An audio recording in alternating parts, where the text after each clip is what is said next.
तीन दामाद की सास पार्ट 1। कावेरी जी के पति का देहांत हुए काफ़ी वक्त हो गया था।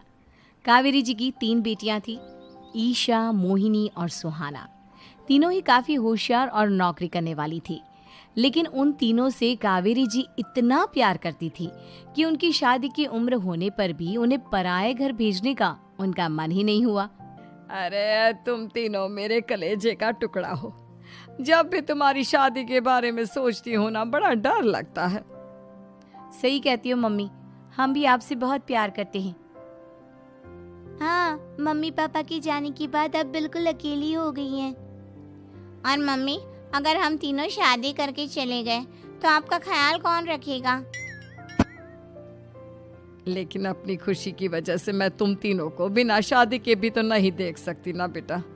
समाज के हिसाब से देखे तो यह भी गलत होगा, और मैं ऐसा कुछ नहीं चाहती। लेकिन तुम तीनों से दूर होने के बारे में सोचती हूँ तो अजीब सा लगता है। लेकिन मम्मी, हम आपको इस तरह अकेला छोड़कर नहीं जा सकते। एक काम करते हैं मम्मी, शादी के बाद ना आप मेरे साथ मेरे ससुराल में चलना और मेरे साथ ही रहना। अच्छा, और तेरी सास मुझे रहने देगी तेरे ससुराल में? अरे बेटा, वहाँ ऐसा नहीं होता। बेटी की माँ कभी अपनी बेटी के ससुराल जाकर नहीं रह सकती। एक काम करते हैं माँ, आप ईशा और सुहानी की शादी कर दीजिए और मैं हमेशा आपका बेटा बनकर आपके साथ ही रहूंगी। मुझे नहीं करनी शादी। अरे मेरी बेटियां मुझसे कितना प्यार करती है, मेरी वजह से अपनी पूरी जिंदगी दांव पर लगाने को तैयार है। लेकिन मैंने ना इससे भी एक अच्छा उपाय सोचा है। क्या मम्मी? अगर आपके पास कोई सोल्यूशन है तो फिर क्यों परेशान हो आप? बताइए, क्या करना चाहती हैं आप?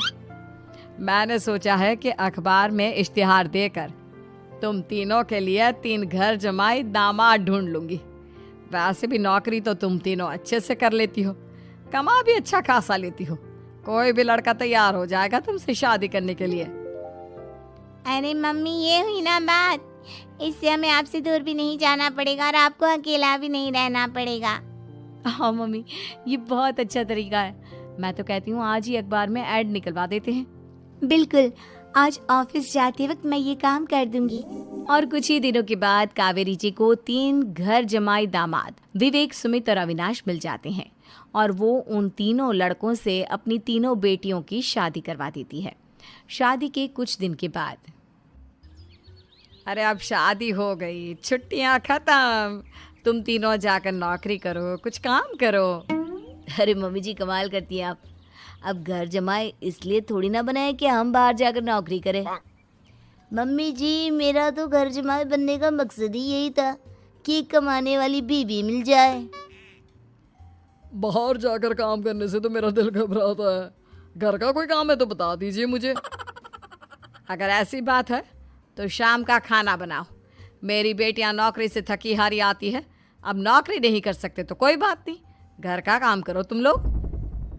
मैं तो घर का काम करने में बहुत खुश हूँ, बस ये बाहर धूप में निकलना, रास्ते में जाना, नौकरी करना, ये सब मुझसे नहीं होता। बिल्कुल ठीक कह रहा है सुमित। अरे गर्मी में, बारिश में, सर्दी में घर से निकल कर जाना और उधर बॉस की चिक चिक सुनना, इससे बढ़िया तो ये है कि मैं घर में झाड़ू पोछा कर लूँ। ठीक है, फिर तुम झाड़ू पोछा करना। अविनाश शाम का खाना बनाएगा और विवेक तुम सुबह का नाश्ता और खाना बनाओगे। मेरे तीनों दामाद घर संभालेंगे और बेटियां नौकरी करेंगी। अगले दिन सुबह के वक्त, मम्मी मुझे ऑफिस के लिए देर हो रही है, नाश्ता चाहिए।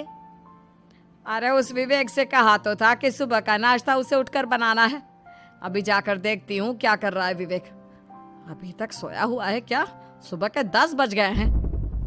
सोने दीजिए ना मम्मी जी, क्या हमेशा हिटलर की तरह हाथ में डंडा लेकर खड़ी रहती हैं। मैंने कहा सीधे उठकर खड़े हो जाओ और जाकर नाश्ता बनाओ। लेकिन मम्मी जी, बिस्तर में से निकलते ही कोई नाश्ता कैसे बनाएगा? 2 मिनट, वॉशरूम जाकर आता हूँ। बिल्कुल नहीं, सीधे रसोई में पहुंचो, मेरी बेटी को ऑफिस जाने में देर हो रही है। कुछ देर के बाद, हे भगवान, दोपहर के 12 बजे हैं लेकिन घर इतना गंदा पड़ा है। सुमित से कहा था मैंने समय पर झाड़ू पोछा कर देना। सुमित, कहाँ हो तुम? क्या हुआ मम्मी जी? सुबह की चाय तो पीने दीजिए। आप भी हद करती हैं, चिल्लाती ही रहती है। ये सुबह की चाय है या दोपहर की चाय? अगर तुम 12 बजे उठकर सुबह की चाय पियोगे तो क्या शाम का खाना रात के 3 बजे खाओगे? मम्मी जी चिल्लाइए मत, बताइए बात क्या है? अरे 12 बज चुके हैं, अभी तक झाड़ू पोछा नहीं हुआ। घर में देखो कितनी गंदगी है। अच्छा, तो आप इसलिए परेशान हैं। वो क्या है ना मम्मी जी, आज मेरे हाथ में दर्द हो रहा है। रात को उल्टी करवट से सो गया था, हाथ हिलाया भी नहीं जा रहा। कौन से हाथ में दर्द है दामाद जी? इस सीधे हाथ में मम्मी जी, हाथ हिल भी नहीं रहा है। विवेक, सुन लिया तुमने? सुमित के हाथ में इतना दर्द है कि बेचारे का हाथ भी नहीं हिल रहा। आज तो ये खाना भी नहीं खा पाएगा, तो एक जन का खाना कम ही बनाना। ठीक है मम्मी जी। अरे नहीं मम्मी जी, मेरे कहने का मतलब वो नहीं था। मेरा मतलब है खाना तो खाऊंगा ना। अरे लेकिन कैसे? हाथ तो हिल भी नहीं रहा है। अरे मम्मी जी, आपको ना किसी जेल में जेलर होना चाहिए था।